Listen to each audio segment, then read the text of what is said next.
এই প্রচণ্ড গরমে কাল চলে গিয়েছিলাম পাশের বাড়ির এক দেওরের রিসেপশন পার্টিতে। গিয়ে দেখি বাড়িটা ভীষণ সুন্দরভাবে ডেকোরেট করেছিল, আর আমার যেতে অনেকটাই লেট হয়ে গিয়েছিল। উপরে গিয়ে দেখি নিউলি ম্যারিড কাপলদের ছবি তোলা হচ্ছে, খুব সুন্দর লাগছিল মিষ্টি ব্রাইডকে। তারপর আমিও ওদের কয়েকটা ছবি তুলে নিই। নেওয়ার পর আমি তুলির সাথে কয়েকটা সেলফি তুলি।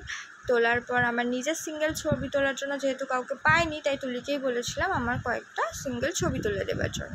তো ওর সাথে ছবি তুলে নিজের কয়েকটা সেলফি তুলে চলে গিয়েছিলাম নিচের স্টলে খেতে। একাই চলে গিয়েছিলাম যেহেতু অনেক লেট হয়ে গেছিলো। এখানে ছিল আম পান্না, গরমে ভীষণ ভালো লাগছিলো খেতে।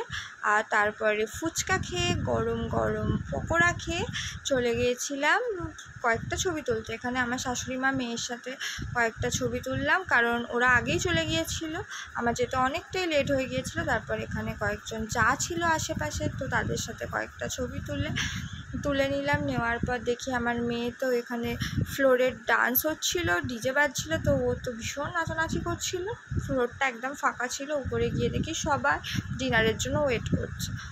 আমি যেহেতু অনেকটা লেটেই গিয়েছিলাম, তাও আমি ওখানে সবার সাথে ওয়েট করলাম খাওয়ার জন্য। এখানে দেখি তার মধ্যেই আমার সোনাই কোনো একটা বাচ্চাকে মেরে আস্তে আস্তে চলে যাচ্ছে ওর ঠাম্মির কাছে, যেহেতু ভীষণ দুষ্ট।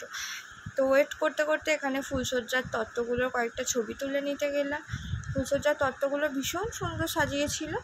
আর ছবি তোলার পর চলে গিয়েছিলাম রাতে ডিনার করতে। ডিনার সেরে এসে চলে এসেছিলাম, গরমে এমনি সিদ্ধ হয়ে গেছিলাম। তারপর চলে এসেছিলাম এই জায়েদের সাথে কয়েকটা ছবি তোলার জন্য। এখানে আমার মেয়ে টানছে আমাকে।